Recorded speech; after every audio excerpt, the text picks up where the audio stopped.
Welcome to Abhinav Bharat. నేను రఫీ. రోజు మనం తింటున్న ఫుడ్లు ఎంత స్పాయిల్గా ఎంత ఆగంగా ఉన్నాయంటే రీసెంట్గా ఫుడ్ సేఫ్టీ అధికారులు అయితే నేషనల్ హైవేస్ పక్కన ఉన్న ఒక 12 రెస్టారెంట్లో అయితే రైడ్ చేయడం జరిగింది. వాళ్ళు ఆ రైడ్ చేసిన తర్వాత వాళ్ళు చెప్పిన విషయాలు వింటే మీరు ఎప్పుడూ కూడా బయట ఫుడ్ అనేది అయితే తినరు. ఎందుకు చెప్తున్నారంటే ఒకసారి చూసుకోవచ్చు ఏ విధమైన వాళ్ళు చెప్పారంటే మేజర్గా చూసుకుంటే మన హైదరాబాద్ నుంచి చాలామంది అయితే వెళ్తూ ఉంటారు ట్రావెలింగ్కి, అంటే వాళ్ళ విలేజెస్కి కానీ వెళ్తూ ఉంటారు. మేజర్గా వీళ్ళు వెళ్ళే సిటీస్ చూసుకుంటే హైవే పక్కన నేషనల్ హైవేస్ పక్కన ఉన్న రెస్టారెంట్లు 12 రెస్టారెంట్లు అయితే వాళ్ళు రైడ్స్ చేయడం జరిగింది. NH65 హైదరాబాద్ టు మనకి విజయవాడ, NH163 ఇది వచ్చేసి వరంగల్ టు హైదరాబాద్, ఇంకొకటి వచ్చేసి NH44 ఇక్కడ ఏంటంటే ఇది కర్నూలు టు హైదరాబాద్. మేజర్గా చూసుకుంటే హైదరాబాద్ ఉండే ప్రజలు 90% ప్రజలు ఈ హైవేస్ నుంచి వెళ్తారు. 65, 163, 44 అంటే విజయవాడ, కర్నూలు, ఇటు చూసుకుంటే వరంగల్. ఈ హైవేస్ పక్కన ఉన్న 12 రెస్టారెంట్లు అవి కూడా టాప్ రెస్టారెంట్లో మనం చూస్తే ఎట్లుంటుంది, ఇది 5 స్టార్ రెస్టారెంట్. దీని మీద 1% కూడా డౌట్ అవసరం లేదు. అక్కడ ఒక టీ తాగాలంటే 65 రూపాయల నుంచి 70 రూపాయలు, మినిమం 70 రూపాయలు ఏంది అక్కడ టీ తాగే పరిస్థితి లేదు. అదే టీ మనకి బయట హైదరాబాద్లో దొరికి ఇరానీ చాయ్ టైప్లో ఉంటుంది, అది 15 రూపాయలు ఉంటుంది. వాళ్ళు మాత్రం 70 రూపాయలు ఛార్జ్ చేస్తారు. మనం ఏమనుకుంటుంటే వాళ్ళు మినరల్ వాటర్తో పెడతారేమో ఆ టీ అనే ఆలోచన వెళ్ళిపోతుంది మనకి, అంటే అంత హైజీనిక్ ఉంటుంది అనిపిస్తుంది. మేజర్గా ఈ ఫుడ్ సేఫ్టీ అధికారులు ఎవరైతే ఉన్నారో వీళ్ళు 12 రెస్టారెంట్ల పైన, అది కూడా టాప్ రెస్టారెంట్ల పైన అయితే వీళ్ళు రైడ్ చేయడం జరిగింది. ఈ రైడింగ్లో వాళ్ళు చెప్పిన విషయాలు చూస్తే ఆశ్చర్యపోతారు. మీరు ఎప్పుడు బయట కూడా తినరు. చూసుకుంటే ఒకసారి 16 కిలోల పాడైన మాంసం, సముద్రపు ఆహారం అంటే సీ ఫుడ్స్, అలాగే 3 కిలోల వెన్న, 20 కిలోల రెడ్ గ్రేవీ అంటే రెడ్ గ్రేవీ అది తయారు చేస్తారు కదా అది, తర్వాత 10 కిలోల మంచూరియన్ అంట, 3 కిలోల చికెన్ లాలీపాప్స్, 15 కిలోల కలర్ చేసిన ఆహారం. ఇంకో రెస్టారెంట్లో 8 కిలోల పాడైన చికెన్, 5 కిలోల కాలంచిన డ్రై ఫ్రూట్స్, 10 లీటర్ల పాడైన సాసు, 12 కిలోల పాడైన ఆహారం, 1.5 కిలోల సింథటిక్ కలర్లు అంట. ఇంకో రెస్టారెంట్లో 2 కిలోల సింథటిక్ ఫుడ్ కలర్లు, లేబుల్ లేని అలాగనే లేబుల్ లేకుండా ప్రొడక్ట్స్ ఉంటాయి కదా, వాటికి ఎక్స్పైరీ డేట్ అనేది ఉండదు, అవి ఉన్నాయంట. అవి మేజర్గా ఉన్నాయి.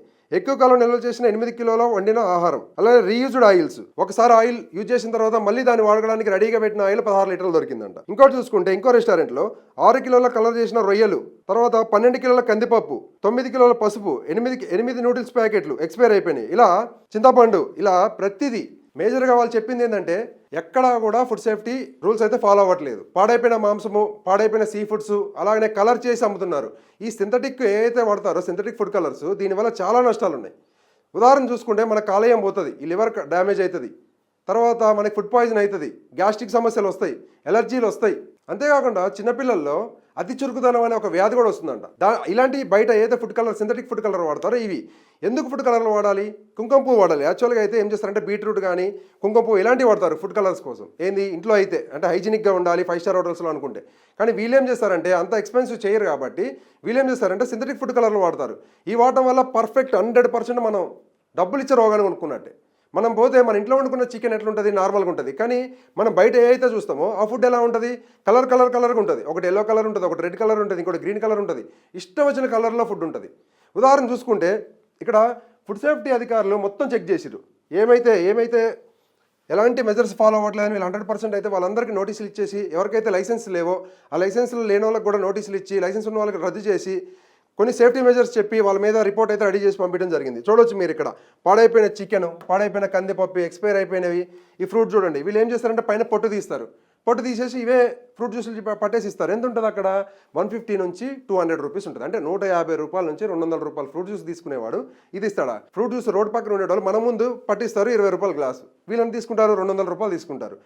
ఇవి వాళ్ళు ఇచ్చే ఫ్రూట్ జ్యూసులు ఇవి. ఇంకా చూసుకుంటే ఇక్కడ చూడొచ్చు, ఇవన్నీ కూడా మనం ఏదైతే ఇష్టపడి తింటామో చికెన్ తంగడి కబాబు, చికెన్ రోస్టు, ఏది గ్రిల్ చికెను, తర్వాత కబాబ్స్ ఇవన్నీ ఉంటాయి కదా, ఇవన్నీ కూడా ఇట్లా ప్యాక్ చేసి ముందే బిఫోరే మంచూరియన్ ఇవన్నీ కూడా బిఫోరే వండి కుక్ చేసి వాటిని ఫ్రిడ్జ్లో పెడుతున్నారంట. ఫ్రిడ్జ్లో పెట్టి సడన్గా ఎప్పుడు అడిగితే కస్టమర్ అప్పుడు తీసుకొచ్చి 10 నిమిషాల్లో వండి చేసి రెడీ చేసి ఇస్తున్నారు. అంటే ఇప్పుడు ఎంత స్పాయిల్ అయిపోతుంది ఈ ఫుడ్స్. బిఫోర్ అంటే ఫ్రెష్ మీట్ ఏదన్నా ఫ్రీజన్ చేసిరా అంటే దానికి కొంచెం ఆలోచించవచ్చు. కానీ ఇట్లా వండిన మాంసం కూడా, వండిన వంటలు కూడా మాంసం సంబంధించినవి ఫ్రిడ్జ్లో పెడుతున్నారంటే దానికి అసలు అది ఎలా ఆలోచించాలి, అసలు ఎంత ఆరోగ్యం ఖరాబ్ అవుతుంది.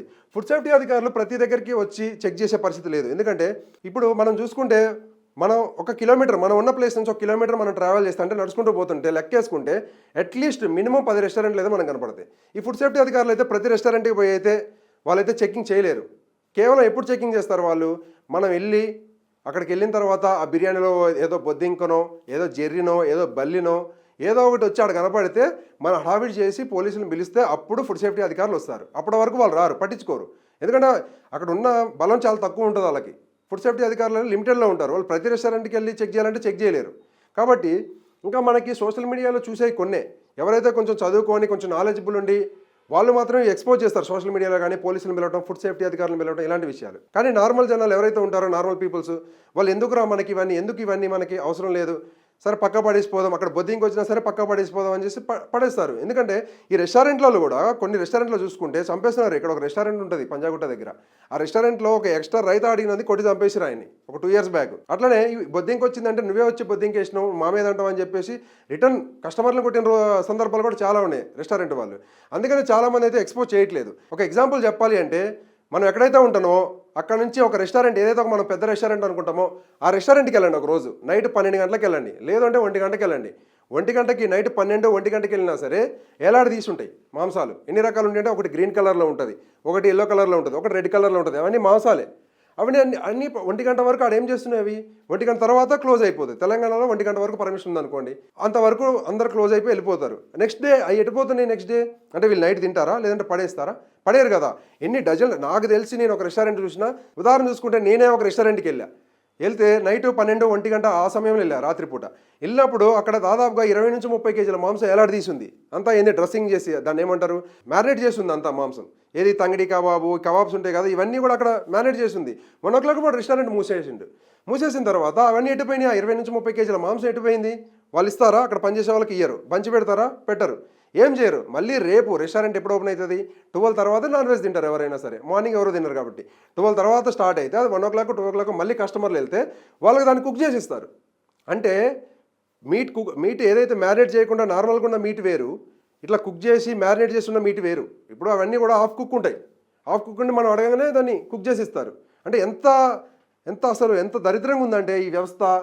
ఈ బయట ఫుడ్లు తినాలి అంటే చాలా దారుణమైన పరిస్థితులు ఏర్పడుతున్నాయి. ఇప్పుడు ఎప్పుడన్నా ఒకనాడు బయటికి వెళ్ళి తిందామంటే అప్పుడు కూడా మనకి ఇలాంటి సమస్య వచ్చే అవకాశం ఉంది. ఇంతేకాకుండా ఈ ఏదైతే ఫ్రైడ్ రైస్లు, న్యూడిల్స్లు ఇలా తింటూ ఉంటారో అలాంటి ప్లేసెస్లో కూడా ఫ్రైడ్ రైస్, న్యూడిల్స్ మీరు చేసేటప్పుడు ఒకసారి చూడండి. వాడు ఫుడ్ కలర్ వేస్తాడు, ఏదో సోయా సాస్ వేస్తాడు, తర్వాత ఇంకేదో టేస్టీ సాల్ట్ అని వేస్తాడు. ఇవన్నీ కూడా హెల్త్ ఖరాబ్ అవుతాయి. 40 సంవత్సరాలు రాకముందే ఊబకాయం ఎందుకు వస్తుంది జనాలకి? 40 సంవత్సరాలు కాదు, 20 నుంచి 30 సంవత్సరాల మధ్యలో ఎందుకు హార్ట్ అటాక్లు వస్తున్నాయి అంటే ఇదే రీజన్. మన ఇంట్లో తిన్న ఫుడ్కి బయట తిన్న ఫుడ్కి 1కి 100%కి తేడా ఉంటుంది అనమాట.